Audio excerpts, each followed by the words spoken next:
여러분, 내가 여러분에게 전파한 복음에 대해 여러분에게 알려드리려고 합니다. 여러분이 받아 그 안에 굳게 선 복음 말입니다. 내가 여러분에게 전파한 말씀을 굳게 붙들고 헛되이 믿지 않으면 여러분은 이 복음으로 구원을 얻습니다. 내가 받은 가장 중요한 것을 여러분에게 전해주었습니다. 그리스도께서 성경에 기록된 대로 우리 죄를 위해 죽으신 것과 장사 지낸 바 되었다가 성경에 기록된 대로 3일 만에 다시 살아나셨다는 것과 그리고 베드로에게 나타나시고 그 후에 12제자에게 나타나시고 그 후에 한 번에 500명이 넘는 사람들에게도 나타나셨다는 사실입니다. 그 사람들 중에는 이미 죽은 사람들도 있지만 대부분은 아직도 살아 있습니다. 그 후에 야고보에게 그 다음에 모든 사도들에게 나타나시고 맨 마지막으로 조사나와 같은 나에게도 나타나셨습니다. 나는 모든 사도들 중에서 가장 작은 사람입니다. 나는 과거에 하나님의 교회를 핍박했던 사람이기 때문에 사도라고 불릴 자격이 없습니다. 그러나 지금의 나는 하나님의 은혜로 된 것이므로 내게 베푸신 그분의 은혜가 헛되지 않았습니다. 나는 다른 사도들보다 더 열심히 일하였습니다. 그러나 그 일은 내가 한 것이 아니라 나와 함께 하시는 하나님의 은혜로 한 것이었습니다. 내가 되었든지 아니면 그 사람들이 되었든지 간에 우리가 전파한 복음은 이런 내용이고 여러분은 이것을 믿었습니다. 그리스도께서 죽은 자들 가운데서 다시 살아나셨다고 우리가 전파하는데 여러분 중에서 죽은 자들의 부활이 없다고 말하는 사람이 있는 것은 어찌 된 일입니까? 죽은 자들의 부활이 없다면 그리스도께서도 다시 살아나지 못하셨을 것입니다. 그리고 그리스도께서 다시 살아나지 못하셨다면 우리가 전파한 복음도 헛되며 여러분의 믿음도 헛될 것입니다. 그뿐만이 아닙니다. 우리는 하나님께서 그리스도를 다시 살리셨다고 그분에 대해 증언했으니 하나님에 대해 거짓 증언한 사람들로 판명될 것입니다. 죽은 자들이 다시 살아나지 못한다면 하나님께서 그리스도를 다시 살리지 않았을 것입니다. 참으로 죽은 자들이 다시 살아나는 일이 없다면 그리스도께서도 다시 살아나지 못하셨을 것입니다. 그리고 그리스도께서 살아나지 않으셨다면 믿음은 공언한 것이 될 뿐더러 여러분은 여전히 죄 가운데 있을 것입니다. 그렇게 되면 그리스도를 믿다가 죽은 사람들도 멸망했을 것입니다. 우리가 그리스도 안에서 소망하는 것이 이 세상 삶에 그친다면 우리는 이 세상 어느 누구보다도 불쌍한 사람들일 것입니다. 그러나 이제 그리스도께서는 죽은 자들 가운데서 다시 살아나 잠자는 자들의 첫 열매가 되셨습니다. 죽음이 한 사람을 통해 온 것처럼 죽은 자들의 부활도 한 사람을 통해 옵니다. 아담 안에서 모든 사람이 죽은 것 같이 그리스도 안에서 모든 사람들이 생명을 얻게 될 것입니다. 하지만 각각 차례가 있습니다. 첫 열매신 그리스도께서 먼저요. 그 다음은 그리스도께서 재림하실 때 그리스도께 속한 사람들입니다. 그리고 나서 그리스도께서 모든 권력과 모든 권세와 능력을 멸하고 나라를 하나님 아버지께 돌려드릴 마지막 때가 올 것입니다.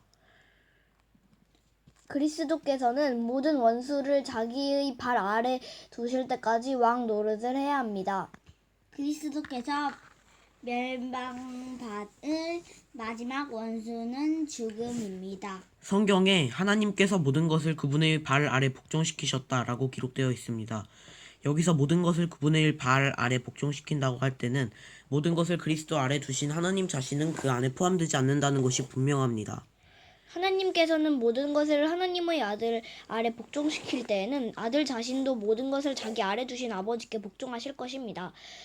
그리하여 하나님께서 우주의 주님으로서 만물을 지배하실 것입니다.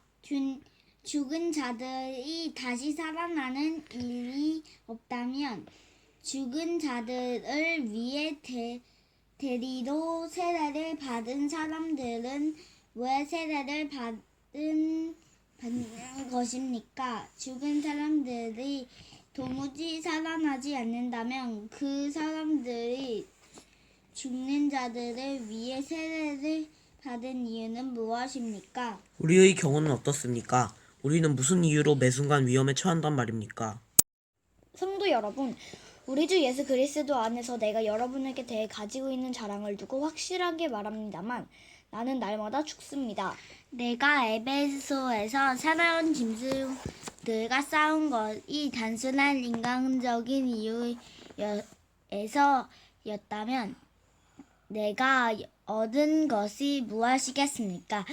죽은 자들이 다시 살아나는 일이 없다면 먹고 마시자 내일이면 죽을 목숨이라고 하지 않겠습니까? 속지 마십시오. 나쁜 친구를 사귀면 좋은 습관도 나쁘게 됩니다. 정신을 똑바로 차리고 죄짓지 마십시오.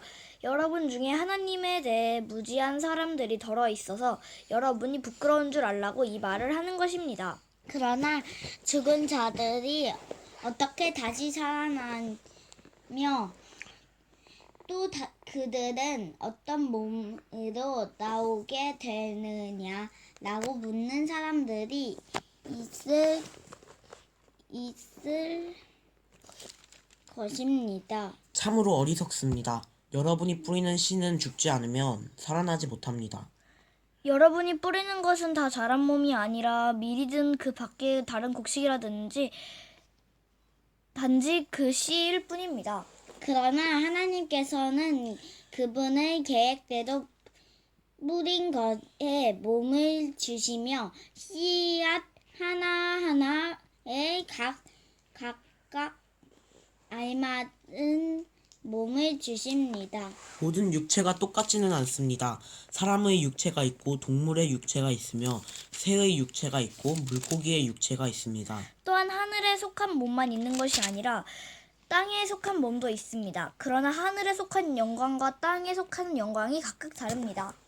해와 달과 별의 영광이 각각 다르고 별들 사이에서도 그 영광은 각기 다릅니다. 죽은 자들의 부활도 이와 같습니다. 썩을 몸을 심지만 썩지 않을 몸으로 다시 살아납니다. 비천한 몸을 심지만 영광스러운 몸으로 다시 살아납니다. 또한 약한 몸을 심지만 능력 있는 몸으로 다시 살아납니다. 자연적인 몸을 심지만 영적인 몸으로 다시 살아납니다. 자연인 몸이 존재한다면 영적인 몸도 존재합니다. 성경에 첫사람 아담이 살아있는 존재가 되었다고 기록된 것처럼 마지막 아담은 생명을 주는 영이 되었습니다. 그러나 신령한 몸이 먼저 있었던 것은 아닙니다. 자연적인 몸이 먼저 있었고 그 후에 신령한 몸이 왔습니다. 첫사람은 땅의 흙에서 나왔고 둘째 사람은 하늘에서 났습니다. 땅에 속한 사람들은 땅에 속한 그 사람과 같고 하늘에 속한 사람들은 하늘에 속한 그분과 같습니다.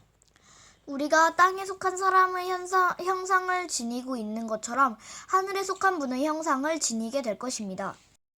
성도 여러분, 내가 분명히 선언하거니와 육체와 피는 하나님의 나라를 상속받을 수 없으며 썩은 것은 썩지 아니하는 것을 상속받을 수 없습니다. 내가 여러분에게 비밀을 알려드리겠습니다. 우리는 다 잠잘 것이 아니라 변화될 것입니다. 마지막에 나팔 소리가 울릴 때 눈 깜짝할 사이에 죽은 자들이 썩지 않을 몸으로 다시 살아나며 우리는 변화될 것입니다. 썩은 몸은 반드시 썩지 않는 몸을 입어야 하며 죽을 몸은 죽지 않을 몸을 입어야 합니다. 썩을 몸이 썩지 않을 몸을 입고 죽을 몸이 죽지 않을 몸을 입게 되면 승리가 죽음을 삼켜버렸다고 기록된 말씀이 사실로 드러나게 될 것입니다. 죽음아, 너의 승리가 어디 있느냐? 죽음아, 너의 찌르는 것이 어디 있느냐? 죽음이 찌르는 것은 죄이며 죄의 힘은 율법입니다. 그러나 우리 주 예수 그리스도를 통해 우리에게 승리를 주시는 하나님께 감사합니다. 그러므로 나의 사랑하는 성도 여러분, 굳게 서서 흔들리지 말고 항상 주님의 일을 위해 자신을 드리십시오. 주님을 위해 일한 여러분의 수고는 결코 헛되지 않는 것임을 기억하시기 바랍니다.